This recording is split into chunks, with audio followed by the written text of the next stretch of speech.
नमस्कार जय जगन्नाथ शुभ सकाळ आज हूँ मे 17 तारिख रविवार आसतु आज गुरुत्वपूर्ण खबर देखा आपण भल पाइबा स्वरूप गोटे गोटे लाइक निश्चय करदे। आज प्रथम खबर पाकिस्तान को आर्मी चीफ जनरल द्विवेदी कड़ा चेतावनी कहले आतंकवादी बंद नहले इतिहास और भूगोल बदलाई देबु।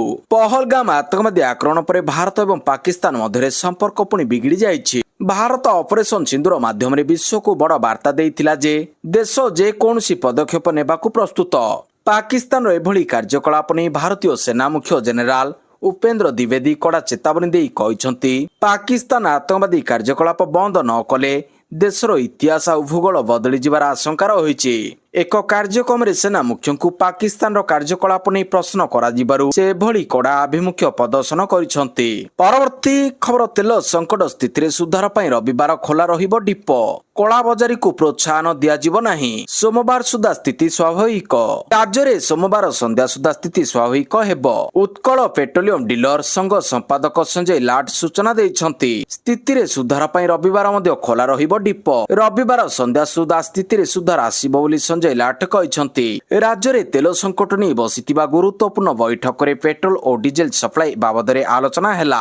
ओडिशा रे पेट्रोल और डीजेल पर्याप्त परिमाण में मौजूद रही बोली आईओसीएल सीजीएम कमल कहते 2 दिन अत्याधिक बिक्री पर समस्या देखा देइथिला किंतु एबे समाधान ପାଇଁ व्यवस्था होईछि। सबु जगार स्टॉक रखिबा को आगो को व्यवस्था हेबो। लोकन को अनुरोध धाड़ी रे न रुहंतु। परवर्ती खबर द्वितीय विवाह करिवे हार्दिक पांड्या। उदयपुर रे माहिका को नेबे 7 फेरा 22 रे पड़िबो हाथ गंठी। 2026 आईपीएल सीजन मध्य विवाह करबा को हेबो बोली गुजब हेउछि। सोशल मीडिया रे वायरल होतिबा रिपोर्ट अनुसार हार्दिक एवं माहिका चलित मासरे विवाह करबा को जाउछंती। एबे ई कपल को विवाह संपर्कित रिपोर्ट समस्त को आश्चर्य करिछि। विवाह करुछंती कि हार्दिक एवं माहिका।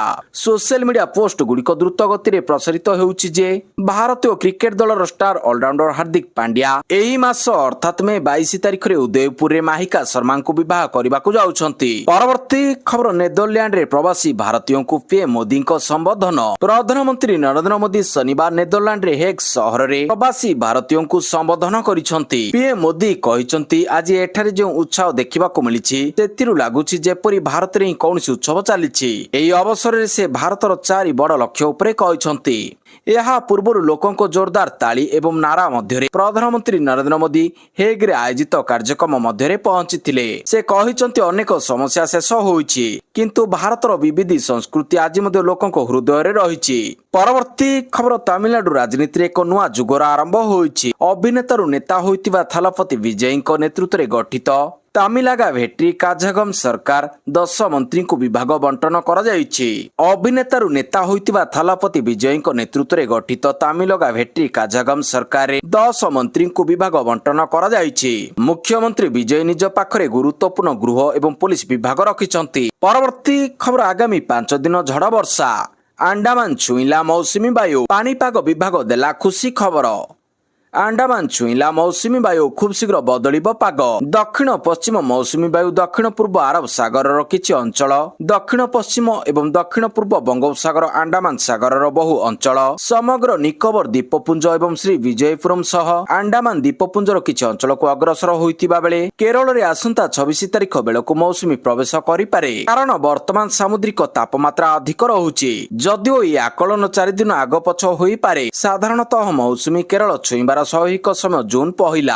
गत वर्ष मे 24 रे केरल रे पहुंचीथिला मौसुमी। सेपटे दक्षिण पश्चिम बंगोपसागर उपरे सक्रिय थिबा लघुचापटी स्पष्ट चिन्हित लघुचाप भावरे सक्रिय रहिबा सह दक्षिण पश्चिम और पार्श्ववर्ती पश्चिम केंद्रीय बंगोपसागर रे रहिछि। ओडिशा रे यार प्रभाव नाही। मात्र कालबैशाखी वर्षा प्रभाव रे आगामी 5 दिन पर्यंत राज्य रे वर्षा सह झड़ पवन वज्रपात जारी रहिबो। परवर्ती खबर आज ओडिशा आसुचंती नितिन नवीन। आज ओडिशा आसीबे बीजेपी राष्ट्रीय सभापति नितिन नवीन। आज राति 10:35 रे भुवनेश्वर विमान बंदर रे पहुंचीबे। कोर कमिटी बैठक रे जोग देबार कार्यक्रम रहिछि। खोर्धा रे भुवनेश्वर जिला सांगठनिक प्रशिक्षण को उद्घाटन करिबे। 18 तारिख राति रे दिल्ली फेरिबा नै दलीय मुखपात्र सूचना दैछंती। परवर्ती खबर ब्रिटिश जुगर वीआईपी संस्कृति को हटाइले मुख्यमंत्री। तमिलनाडु मुख्यमंत्री जोसेफ विजय सरकारी कार्यालय रे वीआईपी चेयर रे देखा जाउथिबा दीर्घ दिनर टावेल संस्कृति को बंद करिसंती। जणे परिवेशविद एने मुख्यमंत्री को सामाजिक गणमाध्यम एक्स रे आवेदन करथिले। आवेदनर 24 घंटा मध्य विजय चुपचाप ଏହି आवेदन कार्य କରିଛନ୍ତି। ଏହି ପଦକ୍ଷେପ ବିଷୟରେ କୌଣସି ସରକାରୀ ଘୋଷଣା କିମ୍ବା ପ୍ରଚାର ବିନା ତାଙ୍କ ଚୌକିରୁ ପାରମ୍ପରିକ ଧଳା ଟାୱେଲ ହଟାଇ ଦେଇଛନ୍ତି। ପରବର୍ତ୍ତୀ ଖବର ଶ୍ରୀମନ୍ଦିରରେ ଲାଗିବ ନୂତନ କବାଟ। ଉତ୍ତର ଦ୍ୱାର ଗୁମୁଟରେ ପୁରୁଣା କବାଟକୁ ପରିବର୍ତ୍ତନ କରି ଲାଗିବ ପିତ୍ତଳ କବାଟ। ଶ୍ରୀମନ୍ଦିର ଉତ୍ତର ଦ୍ୱାର ଗୁମୁଟରେ ଲାଗିବ ନୂଆ ପିତ୍ତଳ କବାଟ। କଟକରେ ତିଆରି ହୋଇଛି ଏହି କବାଟ। ଜୈନିକ ଦାତା ପିତ୍ତଳ କବାଟ ତିଆରି କରି ଶ୍ରୀମନ୍ଦିର ଉଦ୍ଦେଶ୍ୟରେ ପ୍ରଦାନ କରିଛନ୍ତି। ଶାଗୁଆନ କାଠ ଫ୍ରେମ୍ ଉପରେ ବ୍ରାସ୍ ଆଚ୍ଛାଦନ ହୋଇଛି। ପ୍ରାୟ 3 କ୍ୱିଣ୍ଟାଲ ବ୍ରାସ୍ ଏଥିରେ ଲାଗିଛି। ତେବେ ପୂର୍ବରୁ ସିଂହ ଦ୍ୱାରକୁ ରୂପା ଛାଉଣି କରାଯାଇଥିଲା। ଅନ୍ୟ 3 ଦ୍ୱାର ମଧ୍ୟ ରୂପା ଛାଉଣି ହେବାର ପ୍ରସ୍ତାବ ରହିଛି। ହେଲେ ହଠାତ୍ ଜଣେ ଭକ୍ତ ଉତ୍ତର ଦ୍ୱାର ପିତ୍ତଳ ଛାଉଣି କରିବାକୁ ଇଚ୍ଛା ପ୍ରକାଶ କରି ପିତ୍ତଳର ଦ୍ୱାର ପ୍ରସ୍ତୁତ କରି ଶ୍ରୀମନ୍ଦିର ପ୍ରଶାସନକୁ ହସ୍ତାନ୍ତର କରିଥିଲେ। ପରବର୍ତ୍ତୀ ଖବର ଭାରତରେ ପ୍ରଥମ ଥର ଜବତ ହେଲା ଜିହାଦୀ ଡ୍ରଗ୍ କେପ୍ଟାଗନ। ଭାରତକୁ ଅନ୍ତର୍ଜାତୀୟ ଡ୍ରଗ୍ସ ସିଣ୍ଡିକେଟ ଓ ଟେରର ଫଣ୍ଡିଂ ବିରୋଧରେ ବଡ଼ ଧରଣର ସଫଳତା ମିଳିଛି। ଭାରତର ନାର୍କୋଟିକ୍ସ କଣ୍ଟ୍ରୋଲ ବ୍ୟୁରୋ ଏନସିବି ପ୍ରଥମ ଥର ପାଇଁ କେପ୍ଟାଗନ ଡ୍ରଗ୍ସ ଜବତ କରିଛନ୍ତି। ଶନିବାର କେନ୍ଦ୍ର ଗୃହମନ୍ତ୍ରୀ ଅମିତ ଶାହ ସୂଚନା ଦେଇଛନ୍ତି ଯେ ଏନସିବି ଅପରେସନ ରେଜଫିଲ୍ ଅନ୍ତର୍ଗତ 182 କୋଟି ଟଙ୍କାର ବିପୁଳ ପରିମାଣର କେପ୍ଟାଗନ ଡ୍ରଗ୍ସ ଜବତ କରିଛି। ଏହା ଆତଙ୍କବାଦୀ ନେଟୱାର୍କ ଭିତରେ ଜିହାଦୀ ଡ୍ରଗ୍ସ ଭାବରେ ପରିଚିତ। ପରବର୍ତ୍ତୀ ଖବର ସି ଜିନପିଙ୍ଗଙ୍କୁ ଭେଟିବେ ପୁଟିନ। ଶନିବାର ମସ୍କୋ ନିଶ୍ଚିତ କରିଛି ଯେ ରୁଷ ରାଷ୍ଟ୍ରପତି ଭ୍ଲାଦିମିର ପୁଟିନ ଚୀନ ରାଷ୍ଟ୍ରପତି ସି ଜିନପିଙ୍ଗଙ୍କ ନିମନ୍ତ୍ରଣରେ ମେ 19 ତାରିଖ ଏବଂ 20 ତାରିଖରେ ଏକ ସରକାରୀ ଗସ୍ତ ପାଇଁ ଚୀନ ଯାତ୍ରା କରିବେ। ଏହି ଗସ୍ତରେ ବଢୁଥିବା ବିଶ୍ୱ ଉତ୍ତେଜନା ମଧ୍ୟରେ ଦୁଇ ଦେଶ ମଧ୍ୟରେ ରାଜନୈତିକ ଅର୍ଥନୈତିକ ଏବଂ ରଣନୈତିକ ସହଯୋଗକୁ ମଜବୁତ କରିବା ଉପରେ ଧ୍ୟାନ ଦିଆଯିବ ବୋଲି ଆଶା କରାଯାଉଛି। 2 ଦିନିଆ ଗସ୍ତ ସମୟରେ ପୁଟିନ ଏବଂ ଜିନପିଙ୍ଗ ଦ୍ୱିପାକ୍ଷିକ ସମ୍ପର୍କ ଆଞ୍ଚଳିକ ସୁରକ୍ଷା ଏବଂ ଅନ୍ତର୍ଜାତୀୟ ବିକାଶ ଉପରେ ବିସ୍ତୃତ ଆଲୋଚନା କରିବାର ସମ୍ଭାବନା ଅଛି। ବେଜିଂରେ ଉଚ୍ଚସ୍ତରୀୟ ଆଲୋଚନାର ଅଂଶ ସ୍ୱରୂପ ରୁଷ ରାଷ୍ଟ୍ରପତି ଚୀନ ପ୍ରଧାନମନ୍ତ୍ରୀ ଲି କ୍ୟୁଆଙ୍ଗଙ୍କୁ ମଧ୍ୟ ଭେଟିବାର କାର୍ଯ୍ୟକ୍ରମ ରହିଛି। ପରବର୍ତ୍ତୀ ଖବର ଆନ୍ଧ୍ରରେ ଚତୁର୍ଥ ସନ୍ତାନ ପାଇଁ 40,000। ଆନ୍ଧ୍ରପ୍ରଦେଶର ଜନସଂଖ୍ୟା ବୃଦ୍ଧି ପାଇଁ ଶନିବାର ଦିନ ମୁଖ୍ୟମନ୍ତ୍ରୀ ଚନ୍ଦ୍ରବାବୁ ନାଇଡୁ ଏକ ଆକର୍ଷଣୀୟ ଯୋଜନା ଘୋଷଣା କରିଛନ୍ତି। ନରସନପେଟାରେ ଏକ ସାର୍ବଜନୀନ କାର୍ଯ୍ୟକ୍ରମରେ ଜନସଂଖ୍ୟା ବୃଦ୍ଧିକୁ ପ୍ରୋତ୍ସାହିତ କରିବା ପାଇଁ ପ୍ରୟାସ ସ୍ୱରୂପ ସରକାର ତୃତୀୟ ସନ୍ତାନ ଜନ୍ମ ହେଲେ ପରିବାର ପାଇଁ 30,000 ଟଙ୍କା ଏବଂ ଚତୁର୍ଥ ସନ୍ତାନ ଜନ୍ମ ହେଲେ 40,000 ଟଙ୍କା ପ୍ରଦାନ କରିବେ ବୋଲି ମୁଖ୍ୟମନ୍ତ୍ରୀ ଘୋଷଣା କରିଛନ୍ତି। ପୂର୍ବ ଦିନରେ ସ୍ୱର୍ଣ୍ଣ ଆନ୍ଧ୍ର ସ୍ୱଚ୍ଛ ଆନ୍ଧ୍ର କାର୍ଯ୍ୟକ୍ରମରେ ସେ ଆନ୍ଧ୍ରପ୍ରଦେଶର ହ୍ରାସ ପାଉଥିବା ଜନସଂଖ୍ୟା ଉପରେ ଚିନ୍ତା ପ୍ରକାଶ କରିଥିଲେ। ପରବର୍ତ୍ତୀ ଖବର ସିବିଏସ୍ଇ ନବମ ଦଶମରେ ତୃତୀୟ ଭାଷା ବାଧ୍ୟତାମୂଳକ। ସିବିଏସ୍ଇ ନବମ ଦଶମ ଶ୍ରେଣୀରେ ତୃତୀୟ ଭାଷା ବାଧ୍ୟତାମୂଳକ। ଆସନ୍ତା 1 ଜୁଲାଇ 2026ରୁ ଲାଗୁ ନେଇ ନିର୍ଦ୍ଦେଶାବଳୀ ଦିଆଯାଇଛି। ମାତ୍ର ଦଶମ ବୋର୍ଡ ପରୀକ୍ଷାରେ ତୃତୀୟ ଭାଷା ପରୀକ୍ଷା ଦେବାକୁ ପଡ଼ିବ ନାହିଁ। ବାଧ୍ୟତାମୂଳକ ଘୋଷିତ ତୃତୀୟ ଭାଷାରୁ 2ଟି ଭାରତୀୟ ନେଟିଭ ଭାଷା ରହିବ। ତୃତୀୟ ଆଞ୍ଚଳିକ ଭାଷାରେ ଓଡ଼ିଆ ସହିତ 19ଟି ଭାଷା ସ୍ଥାନିତ କରାଯାଇଛି। ସିବିଏସ୍ଇ ସର୍କୁଲାର ଅନୁଯାୟୀ ଜାତୀୟ ଶିକ୍ଷାନୀତି ଏନ୍ଇପି 2020 ଏବଂ ସ୍କୁଲ ଶିକ୍ଷା ପାଇଁ ଜାତୀୟ ପାଠ୍ୟକ୍ରମ ଢାଞ୍ଚା ଏନ୍ସିଏଫ୍ଏସି 2023 ଅନୁସାରେ 3ଟି ଭାଷା ମଧ୍ୟରୁ ଅତିକ୍ରମରେ 2ଟି ମୂଳ ଭାରତୀୟ ଭାଷା ହେବା ଆବଶ୍ୟକ। ପରବର୍ତ୍ତୀ ଖବର ପିଏସ୍ୟୁ ତଥ୍ୟ ମାଗିଲେ ସରକାର। ଖୁବ୍ ଶୀଘ୍ର ନିଗମ ବୋର୍ଡରେ ନିଯୁକ୍ତି। ବୋର୍ଡ ନିଗମରେ ନେତାଙ୍କୁ ଥଇଥାନ ପାଇଁ ଆରମ୍ଭ ହୋଇଯାଇଛି କସରତ। ପିଏସ୍ୟୁରେ ତଥ୍ୟ ମାଗିଲେ ସରକାର। ପିଏସ୍ୟୁ ତଥ୍ୟ ମାଗିଲେ ସରକାର। ରାଜ୍ୟ ସରକାରଙ୍କ ସମସ୍ତ 44ଟି ସରକାରୀ ଉଦ୍ୟୋଗ ପିଏସ୍ୟୁକୁ ନିର୍ଦ୍ଧାରିତ ଫର୍ମାଟରେ ତଥ୍ୟ ମଗାଯାଇଛି। ପରବର୍ତ୍ତୀ ଖବର ନୀଳ ଅର୍ଥନୀତିର ହବ ହେବ ଓଡ଼ିଶା। ରାଜ୍ୟରେ ନୀଳ ଅର୍ଥନୀତି ବିକାଶକୁ ସରକାରଙ୍କ ଗୁରୁତ୍ୱ। ଏହାର ରୋଡ୍ ମ୍ୟାପ୍ ପ୍ରସ୍ତୁତି ଉପରେ ଆଲୋଚନା ଆରମ୍ଭ ହୋଇଥିବା ବେଳେ ନିରୀକ୍ଷଣ ଓ ସମନ୍ୱୟ ପାଇଁ ମୁଖ୍ୟ ଶାସନ ସଚିବଙ୍କ ଅଧ୍ୟକ୍ଷତାରେ ଟାସ୍କ ଫୋର୍ସ ଗଠନ କରାଯିବ। ବିଶେଷଜ୍ଞ ଗବେଷଣା ସଂସ୍ଥା ଓ ବାୟୋଟେକ୍ନୋଲୋଜି ଉଦ୍ୟୋଗ ସଂଗଠନମାନଙ୍କୁ ନେଇ ଏକ ଟେକ୍ନିକାଲ ଆଡଭାଇଜାରୀ ଗ୍ରୁପ ମଧ୍ୟ ଗଢ଼ା ହେବ।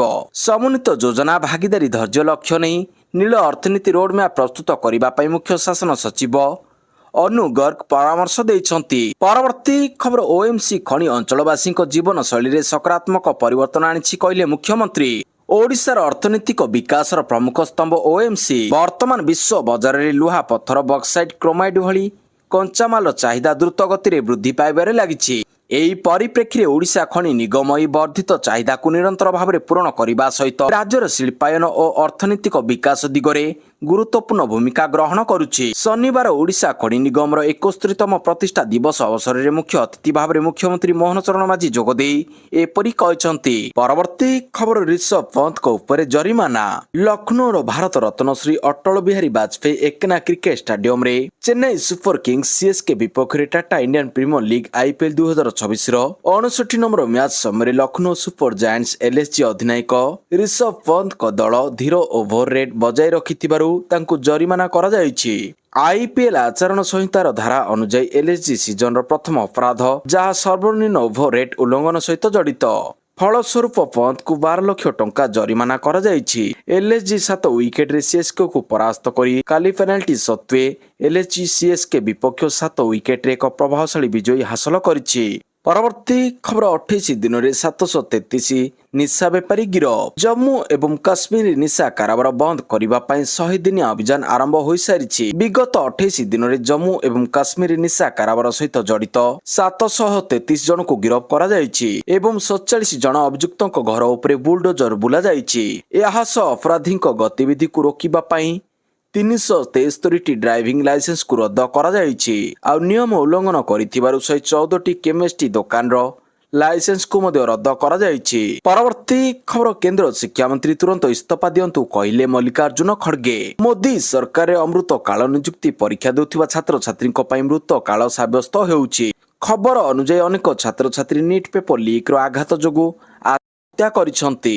ଲକ୍ଷ୍ମୀପୁର ଖେରିରେ ରିତିକ ମିଶ୍ର, ଦିଲ୍ଲୀର 20 ବର୍ଷୀୟ ଅଂଶିକା ପାଣ୍ଡେ, ରାଜସ୍ଥାନରୁ ଝୁନଝୁନୁର ପ୍ରଦୀପ ମେଘୱାଲ, ଗୋଆରେ ରହୁଥିବା ବେଙ୍ଗାଲୁରୁର ଛାତ୍ର ସମସ୍ତେ ଏହି ଆତ୍ମଘାତୀ ପଦକ୍ଷେପ ନେଇଛନ୍ତି। ମୋଦି ଶାସନରେ 90ରୁ ଅଧିକ ପେପର ଲିକ୍ ହୋଇସାରିଛି। 9 କୋଟିରୁ ଅଧିକ ଛାତ୍ରଛାତ୍ରୀ ଏବଂ ସେମାନଙ୍କ ପରିବାର ପ୍ରଭାବିତ ହୋଇଛନ୍ତି। ବେକାରୀର ନିଆଁ ପୂର୍ବରୁ ହିଁ ଯୁବପିଢ଼ିଙ୍କ ଭବିଷ୍ୟତ ନଷ୍ଟ କରୁଛି।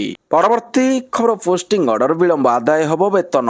ସରକାରୀ କର୍ମଚାରୀଙ୍କ ପୋଷ୍ଟିଂ ଅର୍ଡର ବିଳମ୍ବକୁ ନେଇ କଡ଼ା ଆଭିମୁଖ୍ୟ ଗ୍ରହଣ କରିଛନ୍ତି ରାଜ୍ୟ ସରକାର। ବିଳମ୍ବ ପାଇଁ ଦାୟୀ ଅଧିକାରୀଙ୍କ ଠାରୁ ଆଦାୟ କରାଯିବ ନିଷ୍କ୍ରିୟ ବେତନ। ବିଳମ୍ବ ଯୋଗୁଁ ଯେଉଁ ବେତନ ଅପଚୟ ହେବ ତାହା ସମ୍ପୃକ୍ତ ଅଧିକାରୀ ଦେବେ। ଏନେଇ ସର୍କୁଲାର ଜାରି କରି ସଚିବମାନଙ୍କୁ ନିର୍ଦ୍ଦେଶ ଦେଲା ଅର୍ଥ ବିଭାଗ। 120 ଦିନ ଓ 6 ମାସରୁ ଅଧିକ ସମୟ ବୃଦ୍ଧି ପ୍ରସ୍ତାବକୁ ମନା କଲେ ସରକାର। ପରବର୍ତ୍ତୀ ଖବର ରାଜ୍ୟର ସବୁ ବିଶ୍ୱବିଦ୍ୟାଳୟକୁ ରାଜ୍ୟପାଳଙ୍କ ଚିଠି। କ୍ୟାମ୍ପସରେ ସାଇକେଲ, ଇଭି ଗାଡ଼ି ଚଳାଚଳ ପାଇଁ ପରାମର୍ଶ। ପ୍ରଧାନମନ୍ତ୍ରୀ ନରେନ୍ଦ୍ର ମୋଦିଙ୍କ ଦୃଢ଼ ଆତ୍ମନିର୍ଭରଶୀଳ ଓ ସବୁଜ ଭାରତ ଗଠନର ଆହ୍ୱାନ ଏବେ ଦେଶର କୋଣ ଅନୁକୋଣରେ ପହଞ୍ଚିଛି। ଏହି କ୍ରମରେ ଓଡ଼ିଶାର ସରକାରୀ ବିଶ୍ୱବିଦ୍ୟାଳୟ ଗୁଡ଼ିକ ପାଇଁ ଏକ ବଡ଼ ଏବଂ ଗୁରୁତ୍ୱପୂର୍ଣ୍ଣ ଆହ୍ୱାନ ଆସିଛି। ଆମର ଉଚ୍ଚଶିକ୍ଷା ଅନୁଷ୍ଠାନଗୁଡ଼ିକ କେବଳ ପାଠପଢ଼ାର କେନ୍ଦ୍ର ନୁହନ୍ତି, ବରଂ ଏହା ସାମାଜିକ ପରିବର୍ତ୍ତନର ସ୍ୱତନ୍ତ୍ର ସ୍ଥାନ। ତେଣୁ ବିଶ୍ୱବିଦ୍ୟାଳୟ ପରିସରରୁ ହିଁ ଶକ୍ତି ସଂରକ୍ଷଣ, ସୀମିତ ସମ୍ବଳର ସଦୁପଯୋଗ ଏବଂ ପରିବେଶ ସୁରକ୍ଷାର ଏକ ନୂଆ ବିପ୍ଳବ ଆରମ୍ଭ କରିବାକୁ ରାଜ୍ୟପାଳଙ୍କ ପକ୍ଷରୁ ସମସ୍ତ ବିଶ୍ୱବିଦ୍ୟାଳୟର କୁଳପତିମାନଙ୍କୁ ଚିଠି ମାଧ୍ୟମରେ ଆହ୍ୱାନ କରାଯାଇଛି। ପରବର୍ତ୍ତୀ ଖବର ନିଟ୍ ପେପର ଲିକ୍ ମାମଲା, ଗିରଫ ହେଲେ ବାୟୋଲୋଜି ପ୍ରଫେସର, ଏବେ ସନ୍ଦେହରେ ଏନ୍ଟିଏ ଅଧିକାରୀ। କେମିଷ୍ଟ୍ରି ପେପର ଲିକ୍ କରିଥିବା ଲେକ୍ଚରର ପିଭି କୁଳକର୍ଣ୍ଣୀଙ୍କ ପରେ ସିବିଆଇ ବାୟୋଲୋଜି ପେପର ଲିକ୍ କରିଥିବା ମନୀଷା ଗୁରୁନାଥ ମଣ୍ଡହେରଙ୍କୁ ଗିରଫ କରିଛି। ଉଭୟ ପୁନେର ବାସିନ୍ଦା, ତେବେ ମନୀଷା ଗୁରୁନାଥଙ୍କୁ ଦିଲ୍ଲୀରୁ ଗିରଫ କରାଯାଇଛି। କୁଲକର୍ଣ୍ଣୀଙ୍କ ଭଳି ମନୀଷା ଗୁରୁନାଥ ମଧ୍ୟ ମନୀଷ ବାଘମେରାଙ୍କ ଘରେ ସ୍ପେଶାଲ କ୍ଲାସରେ ଛାତ୍ରଛାତ୍ରୀଙ୍କୁ ବଟନୀ ଓ ଜୁଲୋଜି ପ୍ରଶ୍ନପତ୍ର ଉତ୍ତର ବତାଇଥିଲେ, ଯାହା ପରେ ନିଟ୍ ପରୀକ୍ଷାରେ ଆସିଥିଲା। ଏହି 2 ଜଣଙ୍କ ଗିରଫ ପରେ ଏବେ ସିବିଆଇ ଯାଞ୍ଚ ଦେଶର ନିଟ୍ ପରୀକ୍ଷା ଆୟୋଜନ କରୁଥିବା ନ୍ୟାସନାଲ ଟେଷ୍ଟିଂ ଏଜେନ୍ସି ଏନ୍ଟିଏ ଶୀର୍ଷ ଅଧିକାରୀଙ୍କ ଉପରେ ନିବଦ୍ଧ ହୋଇଛି। ପରବର୍ତ୍ତୀ ଖବର ନିଟ୍ ପେପର ଲିକ୍ ମଧ୍ୟରେ ସରକାରଙ୍କ ବଡ଼ ନିଷ୍ପତ୍ତି। ଅନୁଜା ବାପଟ ଓ ରଚିତା ଭିଜ୍ ହେଲେ ଏନ୍ଟିଏ ଯୁଗ୍ମ ସଚିବ। ଏନ୍ଟିଏ ୟୁଜି ପେପର ଲିକ୍ ଓ ପରୀକ୍ଷା ବାତିଲକୁ ନେଇ ଜାରି ବିବାଦ ମଧ୍ୟରେ ସରକାର ବଡ଼ ନିଷ୍ପତ୍ତି ନେଇଛନ୍ତି। ଏଥିରେ ନ୍ୟାସନାଲ ଟେଷ୍ଟିଂ ଏଜେନ୍ସି ଏନ୍ଟିଏ ବରିଷ୍ଠ ଅଧିକାରୀ ସ୍ତରରେ 2ଟି ଗୁରୁତ୍ୱପୂର୍ଣ୍ଣ ନିଯୁକ୍ତି ହୋଇଛି। ଦେଶରେ ଜାତୀୟ ସ୍ତରର ବଡ଼ ପ୍ରବେଶିକା ପରୀକ୍ଷା କରାଇବାରେ ଏନ୍ଟିଏ ନୋଡାଲ ସଂସ୍ଥା, ଯାହା ଉପରେ ଏନ୍ଇଟି ପେପର ଲିକ୍ ପରେ ଏବେ ଅନେକ ପ୍ରକାର ପ୍ରଶ୍ନ ଉଠୁଛି। ଏଣୁ ବରିଷ୍ଠ ଆଇଆର୍ଏସ୍ ଅଧିକାରୀ ରଚିତା ଭିଜ୍ଙ୍କୁ ଏନ୍ଟିଏ ଯୁଗ୍ମ ସଚିବ ନିଯୁକ୍ତ କରାଯାଇଛି।